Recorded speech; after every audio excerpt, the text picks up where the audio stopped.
बिस्मिल्लाहिर्रहमानिर्रहीम। Dear students, अस्सलाम वालेकुम। स्टूडेंट्स, हम सेरिब्रल कॉर्टेक्स में उन एरियाज को डिस्कस कर रहे हैं जो हमारी लैंग्वेज को कंट्रोल करते हैं। दो एरियाज हमारी लैंग्वेज को कंट्रोल करते हैं, ब्रोका एरिया एंड वर्निकी एरियाज। तो दोनों एरियाज को हमने अलग-अलग डिस्कस कर लिया है, लेकिन आज जो हम डिस्कस करेंगे वो इन दोनों एरियाज में डिफरेंस करके हम डिस्कस करेंगे कि इन दोनों एरियाज में क्या डिफरेंस है और इन दोनों एरियाज में डैमेज होने की वजह से कौन सी कंडीशन प्रोड्यूस होती है और उन दोनों कंडीशंस में क्या डिफरेंस है। ठीक है, तो सबसे पहले हम देखते हैं, हमारा जो टॉपिक है वो है difference between Broca's area and Broca's aphasia. Wernicke's area and Wernicke's aphasia, इन दोनों में हमने डिफरेंस देखना है कि दोनों एरियाज में क्या डिफरेंस है और दोनों जो कंडीशंस हैं डैमेज होने की वजह से उनमें क्या डिफरेंस है। तो सबसे पहले बात करते हैं, पॉइंट नंबर 1 पे हमने इसकी लोकेशन देखनी है कि ब्रोकाज एरिया की क्या लोकेशन है और वर्निकीज एरिया की क्या लोकेशन है। तो जब हम लोकेशन की बात करते हैं तो Broca's area is located in frontal lobe. ठीक है, ब्रोकाज एरिया ये हमारा लेफ्ट हेमिस्फीयर है। तो एक बात आप याद रखें कि ये दोनों एरियाज जो हैं जो लैंग्वेज को कंट्रोल करते हैं वो दोनों के दोनों हमारे लेफ्ट हेमिस्फीयर में मौजूद होते हैं। तो इसमें जो 4 लोब्स हैं, ठीक है, कौन कौन से? फ्रंटल, पैरिटल, टेम्पोरल और ऑक्सीपिटल लोब। तो इन एरियाज में, ठीक है, हमने देखना है कि ये दोनों एरियाज, ब्रोकाज एरियाज और वर्निकीज एरियाज कहाँ पर लोकेट करते हैं। तो Broca area is located on the lower side of the frontal lobe. ये फ्रंटल लोब और इसकी लोअर साइड पे ये ब्रोकाज एरिया, जबकि Wernicke's area it is located in the temporal lobe.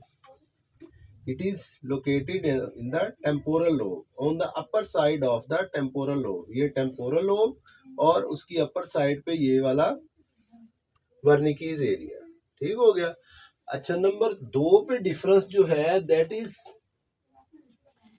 Area was discovered by Paul Broca in 1863। ये area जो है, Broca's area जो है, उसको डिस्कवर किसने किया? उसका नाम था पॉल ब्रोका। इसी नाम की वजह से इस एरिया का नाम ब्रोकाज एरिया रखा गया। कब डिस्कवर हुआ? इन 1863। जबकि Wernicke's area was discovered by Karl Wernicke. ये एरिया जो है ये वर्निकी नाम के जर्मन साइंटिस्ट, जर्मन न्यूरोलॉजिस्ट ने डिस्कवर किया, जिसका नाम वर्निकीज, कार्ल वर्निकीज था। और इसी नाम की बेस पे इस एरिया का नाम वर्निकीज एरिया रखा गया। कब डिस्कवर किया? इन 1874। अच्छा, नंबर 3 पे जो डिफरेंस है वो ये है कि ये एरिया जो है वो कंट्रोल क्या करता है? This area controls production of speech. ठीक है, जो ब्रोकाज एरिया है that control production of speech, यानी कि स्पीच प्रोडक्शन को ये एरिया कंट्रोल करता है। कौन सा एरिया? Broca's area. जबकि Wernicke's area controls comprehension of speech. Wernicke's area क्या कंट्रोल करता है? Comprehension of speech. नंबर 4 पे जो डिफरेंस है, जब इसमें डैमेज होता है इस एरिया पे, तो डैमेज टू दिस एरिया, यानी कि कौन सा area? Damage to Broca's area produce a condition known as Broca's aphasia. तो जब ब्रोकाज एरिया में डैमेज होता है तो उस डैमेज की वजह से जो कंडीशन पैदा होती है उसका नाम है ब्रोकाज अफेजिया। जबकि डैमेज टू द वर्निकीज एरिया, जब वर्निकीज एरिया में डैमेज होता है तो प्रोड्यूस अ कंडीशन, तब कौन सी कंडीशन पैदा होती है, नोन एज वर्निकीज अफेजिया।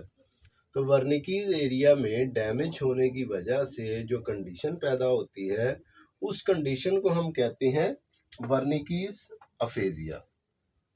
अच्छा, नंबर 5 पे है the person is unable in the production of speech. अब हम पहले हमने एरिया डिस्कस किया ब्रोकाज एरिया, अब हम ब्रोकाज अफेजिया का जो है वो डिफरेंस देखेंगे और वर्निकीज अफेजिया का। ठीक है, कि जिन पर्सन में, जिन पीपल में ये कंडीशन प्रोड्यूस होती है, ये डैमेज होता है, तो उनकी कंडीशन क्या होती है, उनमें क्या सिम्टम्स होती हैं। ठीक है, यहाँ से हम अफेजिया देखेंगे, दोनों अफेजिया का डिफरेंस देखेंगे।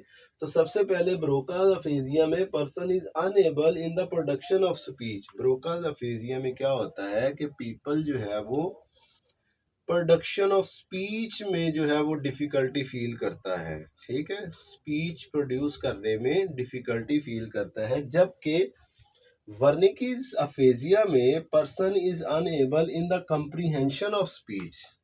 जबकि वर्निकीज एरिया में जो है वो people are unable to comprehension of speech, यानी कि उनकी स्पीच की कंप्रीहेंशन जो है वो डिफिकल्ट होती है। नंबर 6 पे है speech is not fluent and smooth. इसमें जो है ब्रोकाज अफेजिया में जो पर्सन की स्पीच है वो एक तो फ्लुएंट नहीं होती, रवानी के साथ नहीं बोल सकता, स्मूथ। जबकि वर्निकीज अफेजिया में speech is smooth and fluent. जबकि वर्निकीज एरिया में उसकी स्पीच जो है वो फ्लुएंट भी होती है और स्मूथ भी होती है, यानी कि पर्सन फ्लुएंटली स्पीक कर सकता है, बोल सकता है। Number 7, words are mispronounced. इसमें जो है वर्ड्स की प्रोनाउंसिएशन जो है वो गलत होती है, वो पर्सन जो है वो मिसप्रोनाउंस करता है वर्ड्स को। जबकि वर्निकीज अफेजिया में वर्ड्स आर करेक्टली प्रोनाउंस्ड, यानी कि वर्ड्स को वो करेक्टली प्रोनाउंस कर सकता है। नंबर 8 पे in Broca's aphasia comprehension is good. Words की कंप्रीहेंशन जो है वो अच्छी होती है इन ब्रोकाज अफेजिया, जबकि वर्निकीज अफेजिया में कंप्रीहेंशन इज बैड, यानी कि उस वर्ड्स की कंप्रीहेंशन जो है वो अच्छी नहीं होती, वो बैड होती है।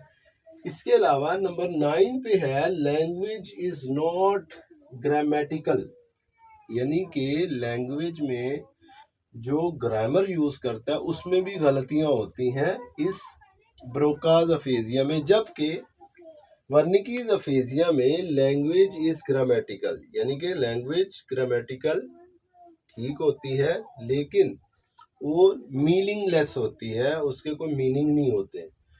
अब लास्ट नंबर 10 पे जो है डिफरेंस, उसमें देखिए कि स्पीच इज मीनिंगफुल, यानी कि स्पीच जो है वो मीनिंगफुल होती है बट हार्ड टू प्रोड्यूस और गेट वर्ड्स आउट, यानी कि इसमें स्पीच जो होती है उसकी वो मीनिंगफुल होती है, वो बामायनी होती है, लेकिन उसको अल्फाज को बाहर निकालने में, मुंह से बाहर निकालने में डिफ़िकल्टी होती है। ठीक है, वो आसानी के साथ अल्फाज अदा नहीं कर सकता। जबकि वर्निकीज एरिया में, वर्निकीज अफेजिया में speech is meaningless, speech meaningless होती है but no difficulty in production of words, उसको वर्ड्स प्रोड्यूस करने में कोई डिफ़िकल्टी नहीं होती, वो स्मूथली फ्लुएंटली प्रोड्यूस करता है, स्पीच करता है, लेकिन उसमें जो उसकी स्टेटमेंट होती है, सेंटेंस होता है, वो बिल्कुल मीनिंगलेस होता है। उसमें जो वर्ड्स यूज़ करता है उसका उस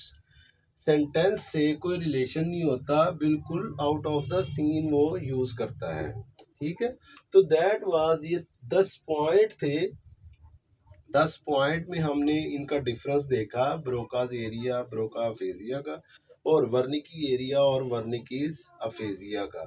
तो उम्मीद है आप सबको इन दोनों जो एरियाज हैं और अफेजिया हैं इनका कंसेप्ट जो है वो क्लियर हो गया होगा, क्योंकि हमने इनको जो है वो सेपरेट भी देखा, अलग-अलग भी, और इनको इकट्ठा करके यानी कि डिफरेंशिएट करके भी देखा, तो इससे काफ़ी ज़्यादा जो है वो कंसेप्ट समझने में आसानी हो जाती है।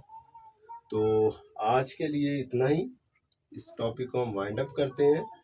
तो इसके साथ ही, इस टॉपिक के साथ ही आज का हमारा जो सेरिब्रल कॉर्टेक्स का जो टॉपिक था, यानी कि यह हमने स्टार्ट किया फोर ब्रेन से यानी कि प्रोजेंसेफेलॉन से, तो उसके अंदर हमने जो है वो मज़ीद डिस्कस किया।